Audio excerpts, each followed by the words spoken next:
ሰላም ጤና ይስጥልን የተወደዳችሁ የኢትዮጵያ ሳተላይት ቴሌቪዥንና ሬዲዮ ተከታታዮቻችን ከአዲስ አበባ ኢሳት ስቱዲዮ የሚተላለፍላችሁ የምናለሽ መቲ ፕሮግራማችን ነው። ባለፈው ሳምንት አልገባኝም የሚለውን መጽሐፍ ከደራሲ ዮናስ ዘውዴ ጋራ ውይይት አድርገን ነበር። ዛሬ ደግሞ ሁለተኛውን ክፍል ይዘን መተናል። አብራችሁን ቆዩ።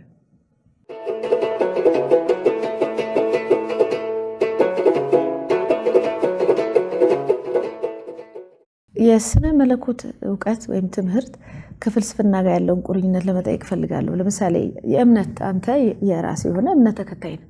አንድ የሆነ እምነትን ወይም ሃይማኖት ተከታይ የሆነ ግለሰብ መፈላሰፍ ይችላል ወይ? ምክንያቱም ፍልስፍና ነፃ ራስህን አድርገህ ሁሉን ነገር ኢንቨስቲጌት አድርገህ የምትጠይቅበት የምትመረምርበት ከሆነ የምትመጣበት ሶሳይቲ ውስጥ ሃይማኖትህ፣ አኗኗርህ፣ ባህልህ እነዚህ ሁሉ ነገሮች ኮንዲሽን አድርገው ሌላ ምላሽ ለእያንዳንዱ ነገር ስለሚሰጡ ነፃ መሆን ይቻላል ወይ? ያው ነፃ ምንድነው ጥያቄው? ይቻላል አይቻልም ማለት መጀመሪያ ምንድነው ነፃነት የሚለው ነገር በደንብ መተርጎም መቻል። ቃሉን እናውቀዋለን፣ ኮንሰፕቱን ብዙ የተረዳነው ብዙዎቻችን አይመስለኝም ዝም ብዬ ሳስብ ማለት ነውና አሁን ማን ኢዝ ኮንደምንድ ቱ ቢ ፍሪ ይላሉ ፈላስፎች። ማለት ነፃ ለመሆን ተፈርዶብናል። በሌላ ቋንቋ ነፃ ነን ብለን እናስብ እንችላለን። አይ ሌላ ስኩል ኦፍ ቶት አለ። ፕሪ ዲተርሚንድ ተደርገናል እኮ ነፃ ነኝ ብለህ ታስባለህ እንጂ እኮ አንተ ነፃ አይደለህም። ስላሰብክ ነፃ ነህ ማለት አይደለም። ሌላኛው ግን ደግሞ ባሪያ የነበረን ሰው ደግሞ ነፃ ነህ ብሎ ማሳመን ደግሞ ከባድ ሊሆንም እንደሚችል አስባለሁና ነፃነት ምንድነው? ዳዝ ኢት ሪሊ ኤግዚስት? ራሱ ኢሰንሱ ከየት ነው የመጣው? ማንም የሚሰጠን ምን ማለት ነው ነፃነት? እስከምን ድረስ ነው ነፃነት? በምን ነው የሚታወቀው? መገለጫዎች ውስጥ ምንድናቸው? የሚሉትን ነገሮች ዊል ላይ የሚያጠኑ ሰዎች በርካታ ነገር ብለውበታል። ዊል፣ ፍሪደም ምናምን የሚሏቸው ነገሮች ማለት ነውና በሃይማኖት ውስጥ ስናስብ ሰው እንግዲህ አርስቶትል እንደሚለው የሌለን ነገር ሁሉ ኢማጂን ማድረግ ይችላል፣ ካፓሲቲ ያለው ማለት ነው። በሃይማኖት ዓለም ውስጥና በፍልስፍናው ዓለም ውስጥ ስንመጣ በርካታ የሃይማኖት ሊቃውንት ፈላስፎች ነበሩ። በርካታ የሃይማኖት ሰዎች ፈላስፎችም ነበሩ ማለት ነው። እነ ዴካርት ብናነሳ አሁን የዘመናዊ ፍልስፍና አባት ነው። ካቶሊክ ሞንክ የነበረ ሰው ነው ዴካርት። ሌሎችም ስመጥር እኛ ሀገርም ትልልቆቹ እነ ዘርዓ ያዕቆብን ልናነሳ እንችላለን። በርካቶቹን ብናነሳ በእኛም ሀገር ከኛም ሀገር ውጭ የቤተ ክህነት ሰዎች ናቸው። ያ ማለት ፈጣሪ እንዳናስብ ምናምን አላደረገንም። እንደውም እንድናስብ ነው። ግን እንዴት ነው የምናስበው? ምንድነው የምናስበው? የሚሉት ነገሮች ናቸውና የሰው ልጅ ሃይማኖቱን እያከናወነ በፈጣሪ እያመነ መፈላሰፍ፣ መጠየቅ፣ መመርመር፣ መመራመር ይችላል። አሁንም ሳይንስ ውስጥ ያሉ ሰዎች እኮ ሃይማኖት ያላቸው ሰዎች ናቸው። ሙሉ ለሙሉ ኤቲስት ናቸው ማለት አይደለም። ኤቲዝም ኢን አ ስትሮንግ ሴንስ ኦፍ ኢት ማለት ነውና ኤቲስት መሆን ራሱ ማመን ነው እኮ። የምታምኙ ነገር ነው ልዩነቱ እኮ። ይሄንኛው በፈጣሪ ያምናል፣ ያኛው በሳይንስ ወይ በላይብራሪ ወይም በላቦራቶሪ ሊያምን ይችላል። ይሄንኛው በራሱ ሊያምን ይችላል። ይሄንኛው ደግሞ ከኔ ውጪ ያስገኘኝ አካል አለ ብሎ በመለኮት ሐሳብና አመለካከት ውስጥ ሊያምን ይችላል ማለት ነውና ሁለቱም አማኞች ናቸው። ኦፍ ኮርስ ብቻ ሳይሆን አጋንንትም ያምናል መጽሐፍ እንደሚናገር። ግን የምናምናቸው እምነቶች ምን አይነት እምነቶች ናቸው? የሚያድን እምነት ነው ወይ? የሚጠቅም እምነት ነው ወይ? ምናምን የሚለውን ነው ልናስብ የምንችለው። ግን መልስ ይሰጣል። ሃይማኖት መልስ ይሰጣል። ለብዙ ጥያቄዎች መልስ ይሰጣል። እንዲህ ምን የተፈጠርከው ለዚህ ነው ይላል። ለምሳሌ ስላለህ ለምን እንደተፈጠርክ ከምትጠይቀው ጥያቄ አትታቀብም ወይ? እንታቀባለን ብዬ አላስብም። አሁንም እንደሱም ማምነሽ እኮ መጠየቅ ትችላለሽ። የግዴታ ለዚህኛው መልስ ይሄ ነውና ሌላኛው መጠየቅ አትችልም ብሎ የሚቆልፍበት ቦክስ የለውም ማለት ነው። አሁን ይሄ ዓለም ከየት መጣ ለሚለው ጥያቄ እኔ ፈጣሪ ፈጠረው አመጣው ብዬ አምናለሁ። እንደሱም አርጊው ማድረግ ይችላለሁ። ያ ማለት ግን ሳይንቲፊክ ቲዮሪዎቹን እንዳላስባቸው የዛ መላምት እንዳይኖረኝ አያደርግም። ወይም የኮስሞሎጂ የሚያጠኑ ሰዎች የሚያመጧቸውን ኤቪደንስ ወይም አርጊመንትስ እንዳላውቃቸው ምንም የሚሸብበኝ ነገር የለም። ትክክለኛ ሰው እኔ የማስበው ማለት ነው የተማረም ቢሆን መሆን አለበት ብዬ የማስበው ኤቪደንስ ወደ መራው መሄድ አለበት ብዬ ነው የማምነው። ዶግማቲክ መሆን የለበትም። ኦፍ ኮርስ በሃይማኖት ዶግማ አሉ። የማይነኩ ነገሮች አሉ፣ የማትነኪያቸው ነገሮች አሉ፣ የማታስነኪያቸው ነገሮች ይኖራሉ በሃይማኖት አስተሳሰብና አመለካከት ውስጥ ማለት። ሳይንስም የራሱ ዶግማ አለው ብዬ ነው የማምነው ማለት ነውና ዶግማቲክ ሲሆን ነው ችግር የሚፈጥርብኝ በእኔ እንጂ የሰው ልጅ ባወቀ ቁጥር የማናቃቸው ብዙ ነገሮች አሉ። ከምናቃቸው ይልቅ የማናቃቸው ብዙ ናቸው። ከደረስንባቸው ይልቅ ያልደረስንባቸው በጣም ብዙ ናቸውና ኤቪደንሱ ወደ መራን መሄድ አለብን። ለምሳሌ መሬት መጀመሪያ ላይ የነበሩ ሰዎች ሲነግሩን ምንድነው አሉት? ክብ ናት ምናምን እንቁላል አይነት ነገር ናት ምናምን ብለው አሁን እስከመጣንበት ደረጃ ድረስ የነገሩን የመሬት አስተሳሰብ አለ። እሱ ብቻ አይደለም። መሬት ናት በፀሐይ ዙሪያ የምትዞረው ወይስ ፀሐይ ናት በመሬት ዙሪያ የምትዞረው የሚሉት ነገሮች ኮፐርኒከስ ሪቮሉሽን እስከሚመጣ ድረስ የነበሩት አስተሳሰቦች አይ አይደለም እኮ መሬት ሳትሆን ፀሐይ በመሬት ዙሪያ ትዞራለች ምናምን አሉ። ግን ሳይንስ እያጠና ሲመጣ እነ ሀብል ቴሌስኮፕ ፕሮፌሰር ሀብል ሌሎችም እንደዚሁ ሲሰሩ የስነ ከዋክብት ባለሙያዎች ሲመራመሩ ምናምን ፀሐይ ከኛ 93 ሚሊዮን ማይልስ ርቃ ልትገኝ ትችላለች። ልክ ነው። ግን ፀሐይ ሳትሆን በምድር ዙሪያ የምትሽከረከረው ምድር ናት በፀሐይ ዙሪያ ኦኬ። ስለዚህ አንድ የምድር ሽክርክሪት ስንት ዓመት ነው? ስንት ጊዜ ነው? ስንት ቀናት ነው? ስንት ደቂቃ ነው? እሱን አሰሉና ትላንትና ስንከተል የነበረው ፀሐይ ናት በምድር ላይ የሚለው ሳይሆን ፀሐይ ሳትሆን የምትዞረው ምድር ናት፣ ፀሐይ አትወጣም አትገባም አሉ።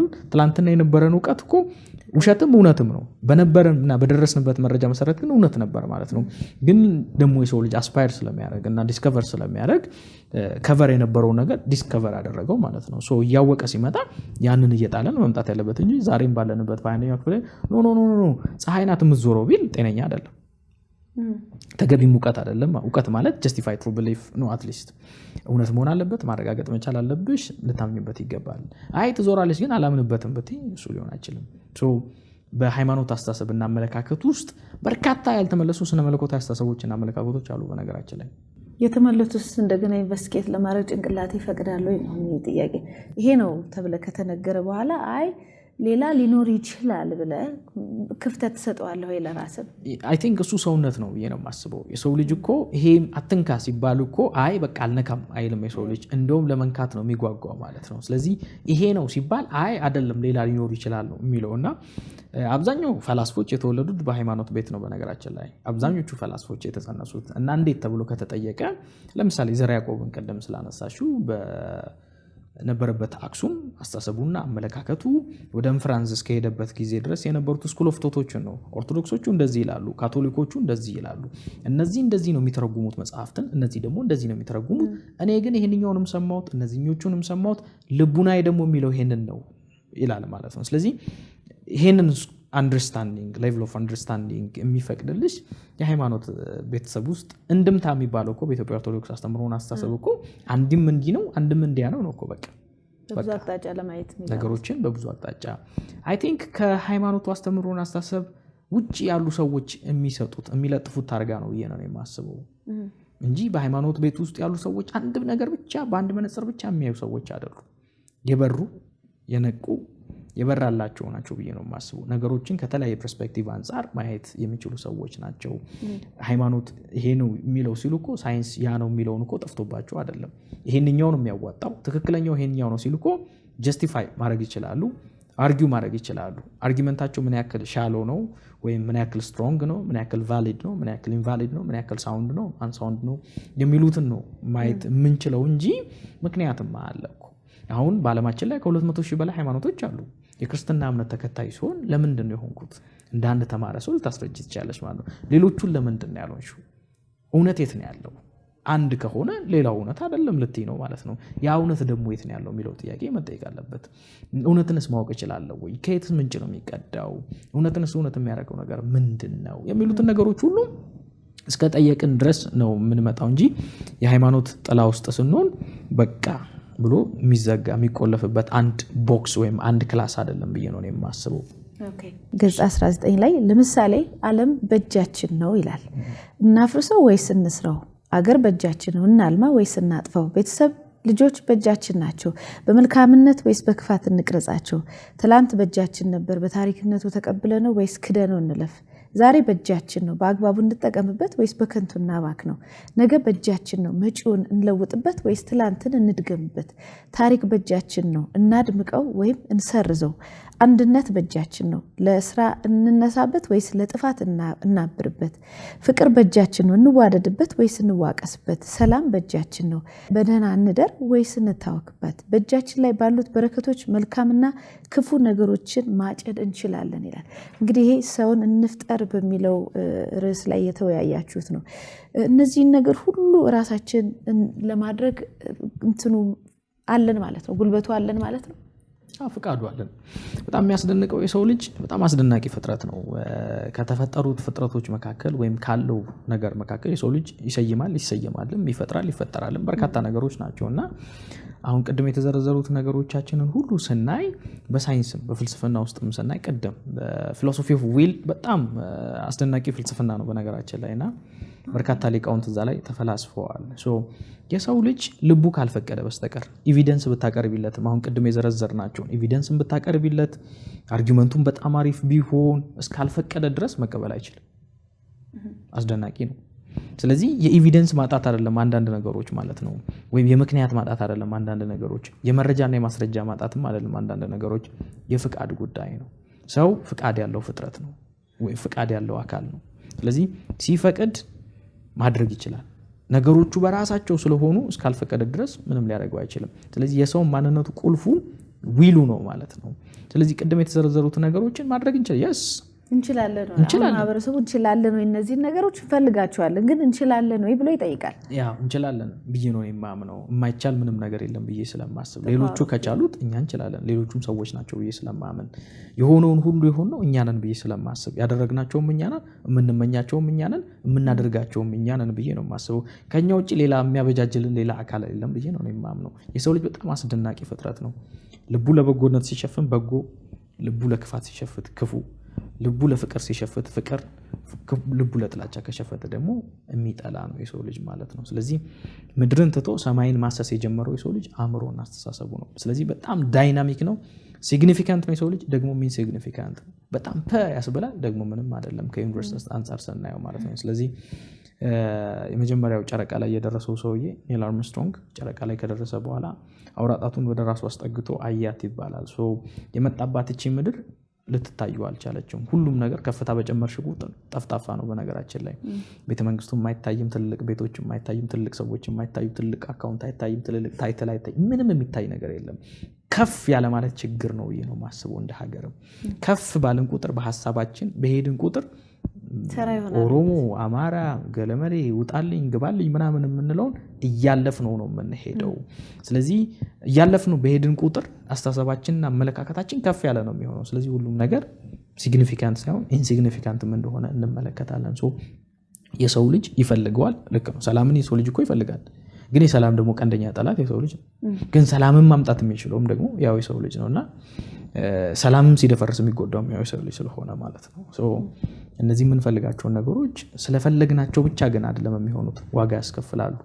መፍቀድ ብቻ አይደለም፣ በፈቃደኝነት ውስጥ የሚጠበቅብንን ማድረግ ስንችል እያንዳንዳችን እነዚህን ነገሮች ማምጣት እንችላለን። ታሪካችንን ማድመቅ ወይም ማደብዘዝ እንችላለን። ነጋችንን መድገም ወይም ነጋችንን መለወጥ እንችላለን ማለት ነው። ስለዚህ ነጋችን ከትላንትናችን የተሻለ እንዲሆን እኛ ዛሬ የምንኖር ድልድዮች በነገና በትላንት መካከል ያለን ምን እናደርግ ነው። ሰው ማለት ከትላንት ተምሮ ነገው ማስተካከል የሚችል ነው። ስለዚህ አሁን የምንኖረው ኑሮ በዊላችን በፈቃዳችን የመጣ ነው ማለት ነው። በፈቃዳችን የመጣው እኮ አሁን እንትናን ገደለው ሲባል ፈቃዱ ነው። የሆነ ሰይጣን አሳስቶት ነው ብዬ አላስብም። ገዳዩ ወይስ ሟቹ? ገዳይ ሟች ያለ ፈቃዱ ነው የሞተው። ገዳይ ግን ያንን ነገር ሲያደርግ ሟች እኮ እየነገረው ያለው እኮ አንተ መሞት እንደማትፈልገው እኔ መሞት አልፈልግም ነው እኮ እያለው ያለው። ነገር ግን አንተ በህይወት መኖር እንደምትፈልገው እኔም በህይወት መኖር እፈልጋለሁ። ግን ገዳይን እንዲገል ያደረገው ምንድን ነው? የገባበት ሀሳብ ነው። ያንን ሀሳብ ብቻ አስተናግዶ አይደለም፣ ያንን ሀሳቡን ደግሞ በተግባር ፈጸመው፣ ተከተለው ፍቃዱን ማለት ነው። አሁን ሀገራችን እንድትደምቅ ካስፈለገ፣ እንድትሻል፣ እንድትለወጥ ምናምን ካስፈለገ ፍቃዶቻችን በእጆቻችን ናቸው ያሉት ማለት ነው። ልጆችሽን ስታሳድጊ በሚገርም ሁኔታ ካሳደግሻቸው መሪዎቻችን፣ አክቲቪስቶቻችን፣ ፖለቲከኞቻችን እያንዳንዳቸው የሚያደርጉትን ሁሉ ሲያደርጉ በበጎነት በበጎ ሀሳብ ካደረጉቱ ለዛም ፍላጎት ካላቸው ሀገራችን በጎ ማትሆንበት ምንም ነገር የተረገመች ሀገር አይደለችም። የምኖርበት ሀገር ሰይጣን የረገማት ወይም እግዚአብሔር የረገማት ወይም የ40 ቀን እድሏ ምናምን የሆነች አባቶቻችን ያቀበሉን ሀገር አለ። ስለዚህ እኛም የምናሻግራትን ሀገር ቆንጆ አድርገን ማሻገር እንችላለን፣ በጣም አጠልሽተን ማሻገር እንችላለን። አንዳንድ ሰዎች እንደሚሉት አይደለም፣ ኢትዮጵያ ትሰበርና ስባሪዋን ላግኝ እንደሚሉት ምናምን አይደለም፣ ወይም እኔ ምን አገባኝ እንደሚሉት ምናምንም አይደለም የሚሆነው ማለት ነው። ሁሉ ነገር በእጃችን ነው ብዬ ነው የማምነው። በፈቃዳችን እስከሆነ ድረስ መልካም አድርገን ልንሰራት እንችላለን። አሁን እኮ በፈቃዳችን ነው የሆነው ሁሉ የሆነው እኮ ላለፉት 27 ዓመት በይው ላለፉት 30 ዓመት በይው ላለፉት 50 ዓመት በይው ላለፉት ምናምን በፈቃዳችን ነው። ምክንያቱም ከኛ ውጪ የሆነ ጣሊያን ሲመጣ እኮ አባረነዋል እኮ። እኛ ግን የምንታመሰው በጣሊያን አይደለም ወይም በሆኑ አካላት ምናምን በኤሊየንስ ምናምን ነው ብዬ አላስብም። ወይም በውጭ የነጮች እጅ ነው ብዬ ምናምን አላስብም። ምንም እንኳን ስውር እጆች ሊኖሩ ቢችሉም ማለት ነው። ፈቅደንና ወደን በራሳችን። ስለዚህ እንደውም በአማርኛ ይባላል አይደል ወደሽ ከተደፋሽ ቢረግጡሽ እንደሱ ነው የሆነው እኛ ሀገር ብዬ ነው የማስበው። አሁን ለሰላም ከፈለግን እያንዳንዳችን ከተባበርን ሰላማችንን ማምጣት እንችላለን። ለክፋት ከተባበርን ክፋት በምድሪቱ ላይ ይነግሳል ማለት ነው። ዊል የሚለውን አሁን the power of will አለ። አንድ ሰው አንድ ነገር በጣም ሲፈልግና ሲፈቅድ ይሆናል የሚባል የኢስተርን ፊሎሶፊም አለ። ራሱ ዊሉ ራሱ ፓወርፉል ነው እንዲሆን ያደርጋል ይላል። አሁን አንተም ደግሞ እያልከው በፈቃዳችን ፈቅደን ምንም ነገር ለማድረግ እስከፈለግን ድረስ ሊሆን ይችላል። ለመፍቀድ የሚያስችለን ስብና ላይ ካልሆነን እንዴት ወደዛ እንምጣ ነው? አሁን ውሃና እሳት ባለበት ቦታ ውስጥ ወደ እሳቱ የሚሄድ አስተሳሰብ አለን። ከዛ እንዴት ነው መውጣት የምንችለው ነው? ያ እንግዲህ ሁለቱ ነገሮችን በምናይበት ሰዓት ላይ ውሃው አለ፣ እሳቱ አለ፣ ዜን ሰውየው መካከል ላይ አለ። ሰውየው ደግሞ እጁን ወደ ወደደው ሊሰነዝር ይችላል። ስለዚህ ከመሰንዘሩ በፊት ግን የስንዘራውን ውጤት ግን ማወቅ አለበት። የምርጫውን ውጤት ማወቅ መቻል አለበት። ዝም ብሎ መምረጥ ስለቻለ መምረጥ ሳይሆን የምርጫ ውጤት እንደማይቀየር ማወቅ መቻል አለበት። የምርጫው ውጤት አውቶማቲክ ነው። ስለዚህ ያኛው ውሃ ሙቅ ቢሆን ይሄንኛው ቀዝቃዛ ቢሆን አይ ዝም ብለ ሁለቱም ውሃ ስለሆኑ ሁለቱም መያዣቸው ደስ ስለሚል ለጠጣቸው ምናምን አይባልም ማለት ነው። ስለዚህ ሰውየው የሚያደርገው ምንድነው?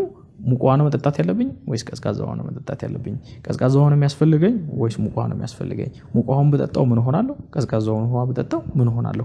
ሁለቱንም ግን የማድረግ ሐሳብ እና ፍቃድ ግን ሰውየው እጅ አለ ማለት ነው። ስለዚህ እንደ ሀገር ለመበልጸግ ለማደግ ነው ምን ማድረግ ያለብን ወይስ በድህነታችን ለመቀጠል ነው? ኦኬ በእርግጠኝነት መበልጸግ ማደግ መለወጥ ነው ምርጫው ሊሆን ይችላል ብዬ የማስበው ጤነኛ አስተሳሰብ ያለው። ያንን ግን ስለመረጠ በራሱ ግን በቂ አይደለም። ያንን ጎዳና መምረጥ ብቻ ሳይሆን ጎዳናውን ስለመረጠ በጎዳናው ላይ የሚያስኬዱትን ነገሮችም አብሮ መምረጥ አለበት። የሚሄደው በታክሲ ነው ወይስ በብስክሌት ነው? በአውሮፕላን ነው ወይስ በባህር ነው? በመርከብ ነው የሚሄደው? እዛ ላይ ለመድረስ ምንድን ነው የሚሉትን ነገሮች አብሮ መሰራት አለበት እና በእኛ ሀገር ኒቼ በርካታ ሀሳቦች አሉት በዊል ቱ ፓወር ላይ ማለት ነው እና የማድረግ ፍቃድ ፈጣሪም የማድረግ ፍቃድን ነው እኮ የሰጠው እኮ። ይሄንን ብትመርጥ በህይወት ትኖራለህ፣ ይሄን ብትመርጥ ትሞታለህ። ሁለቱም ግን በእጅ ነው አለው። አይ ብሞት ይሻለኛል አለ። በቃ ሞት። እሱ ነው አሁን እኔ ችግር ያው በእኛ ሶሳይቲ ውስጥ ብዙ ነገሮችን ማስተካከል እንችላለን ብለን እናስባለን።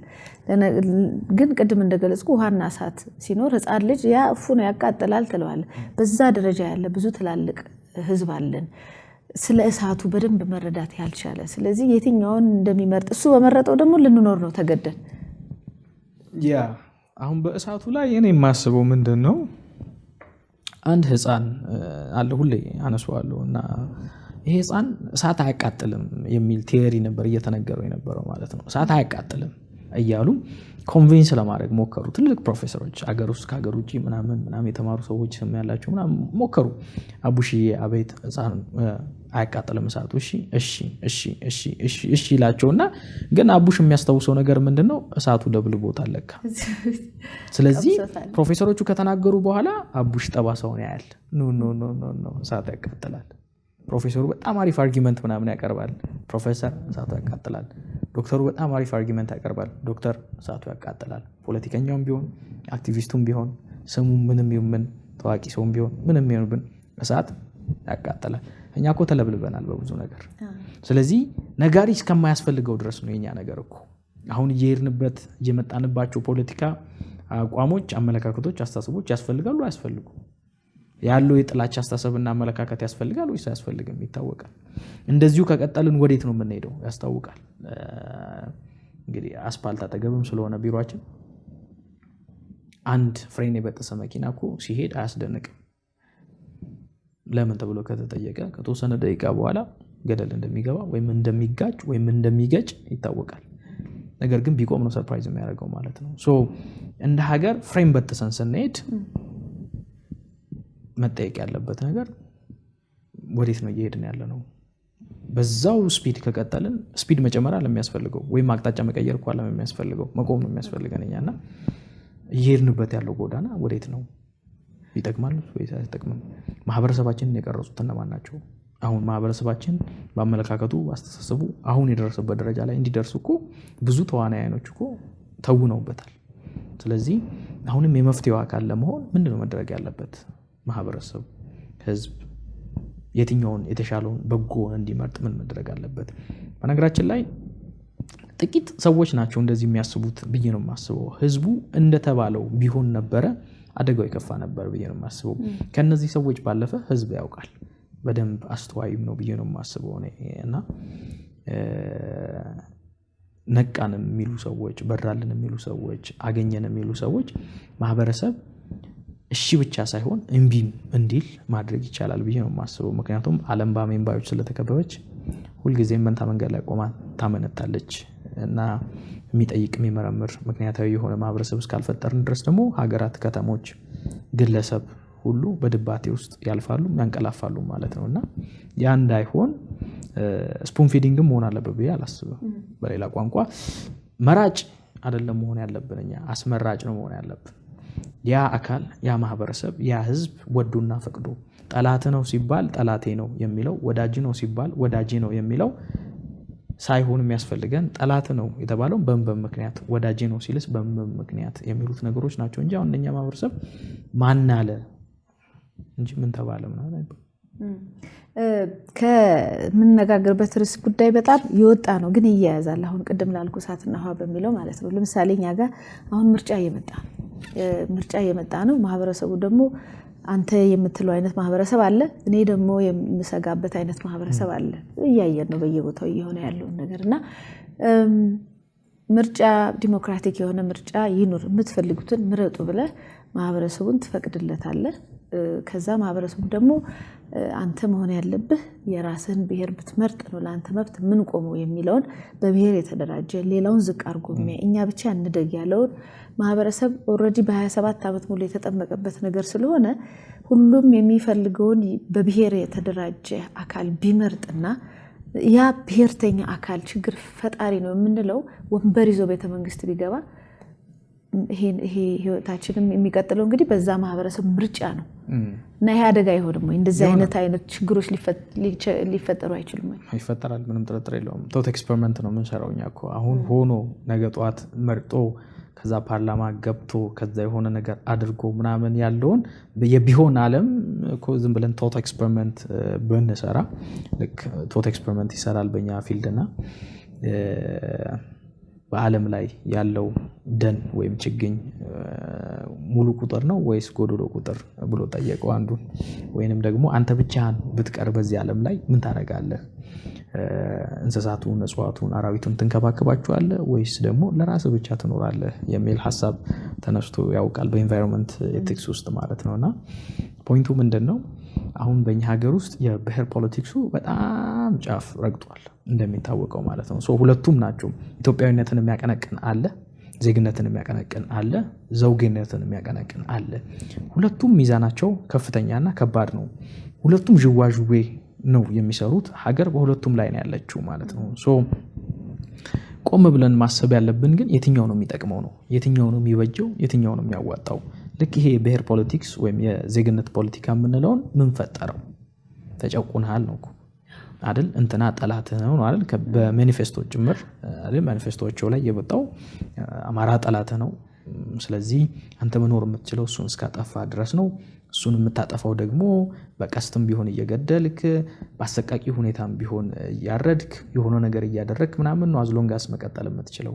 ደግሞ አማራና ኦሮሞ እሳትና ጭድ መሆን አለበት። ዲቫይድ ኤንድ ሩል የሚል ፕሪንሲፕል የነ ማካቬልን ፕሮፐርሊ ባለመረዳት እና የኛን ኮንቴክስት ባለመረዳት የመጡ አስተሳሰቦችና አመለካከቶች ናቸውና እነዚህ አስተሳሰቦች ልክ እኔ ሁሌ እንደምናገረው በአማራ ክልል ውስጥ ያለ አንድ የአማራ ጸጥታ ኃይል የአማራ አይደለም። በአማራ ክልል ውስጥ የሚገኙ ሰዎች ኢትዮጵያውያንም ኢትዮጵያ ያልሆኑንም ሰዎች ጭምር የጸጥታ አካል ነው ብዬ ነው የማስበው ማለት ነው። አንድ የአማራ ክልል አስተዳደር የአማራ አስተዳዳሪ አይደለም ብዬ ነው የማምነው። በአማራ ክልል ውስጥ ያሉ የነጮችም ቢሆኑ የትኞቹም ሀገር ዜጎች በዛ ክልል ውስጥ ያሉ ሰዎች የነሱ ሁሉ አስተዳዳሪ ነው ብዬ ነው የማምነው። በኦሮሚያ ውስጥም እንደዚሁ፣ በደቡብም እንደዚሁ፣ በአፋርም፣ በሶማሌም በየትኛውም አካባቢ ማለት ነው። ግን አሁን ምንድን ነው እየሆነ ያለው?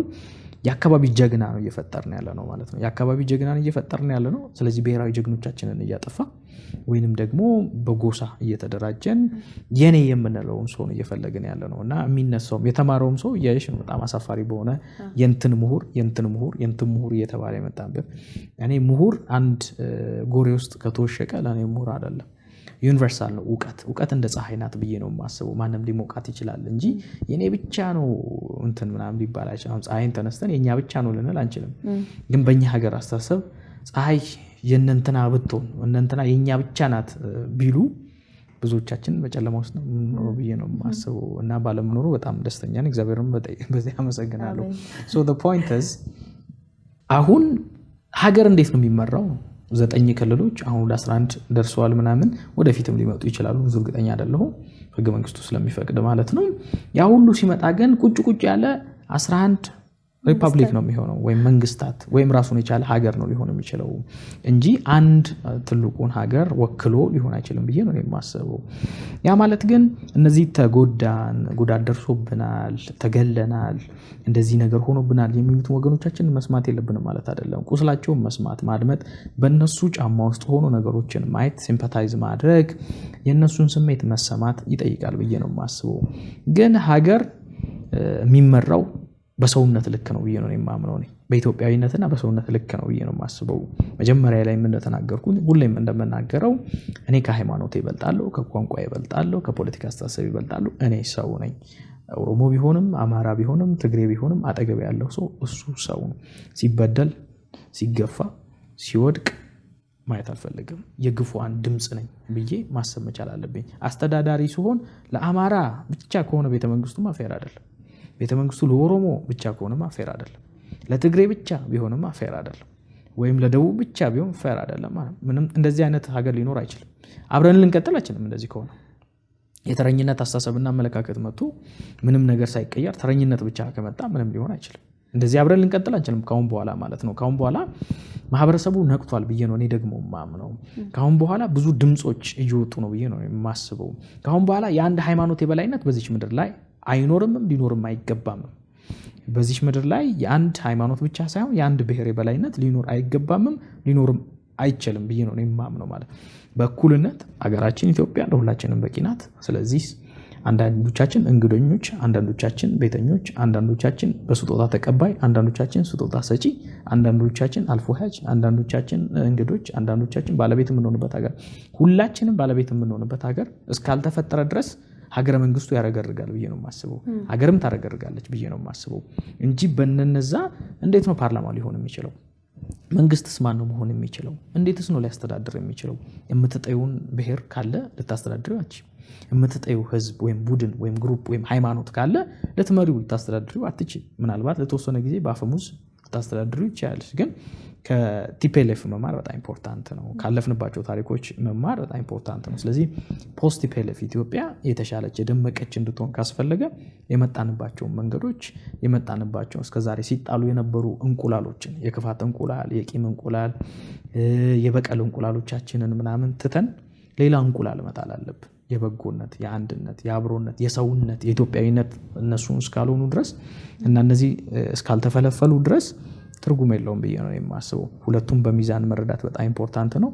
ስለዚህ የብሔር ፖለቲክሱን እና የዜግነት ፖለቲክሱን በሚዛን ማየት በጣም ኢምፖርታንት ነው።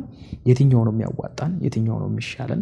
ሁልጊዜም የብሔር ፖለቲክስ አዋጭ የሚሆነው አንድ ብሔር ተጨቁኛለሁ ብሎ እስካሰበ ድረስ ነው። እሱም ያዋጣል ወይ ነው ጥያቄው። ምክንያቱም ሁልጊዜ አንድን በጠላትነት እስኪያስከው ድረስ ኮንፍሊክት ወይም እስከተወሰነ ጊዜ ያሰልፍልሻል። አትሊስት በአንቺ እንትን ውስጥ አሁን እኮ አብዛኞቹ እኮ ከ3 ዓመት በታች ናቸው እኮ አብዛኞቹ፣ ወይም አንዳንድ ፓርቲዎችን ስትመለከቺ እና እንደ ጥላ ሆኖ የጠቀማቸው ምንድን ነው?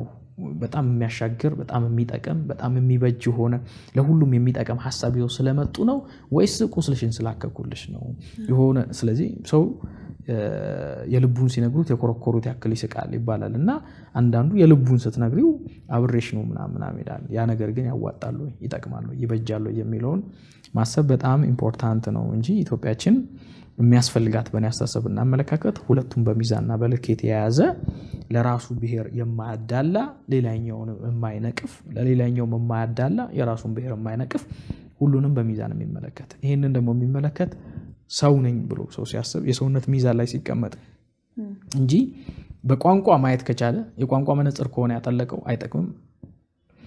የሃይማኖት መነጽር ከሆነ ያጠለቀው አይጠቅምም። የኔ ብቻ የፖለቲካ አቋም ብሎ ያጠለቀ መነጽርም አይጠቅምም። ምክንያቱም በዚህ ዓለም ውስጥ ወይም በዚህ ሀገር ውስጥ የምንኖረኛ ሁላችን እንደ አሻራችን የተለያየ ምኞት፣ አስተሳሰብ፣ አመለካከት ያለን ሰዎች ነን። ስለዚህ ሁላችንን ለማስተዳደር ሁሉን አቀፍ ሁሉን የሚያቅፍ አስተሳሰብ እና አመለካከት እና የፖለቲካ ርዕዮተ ዓለም ያስፈልጋል ብዬ ነው የማስበው።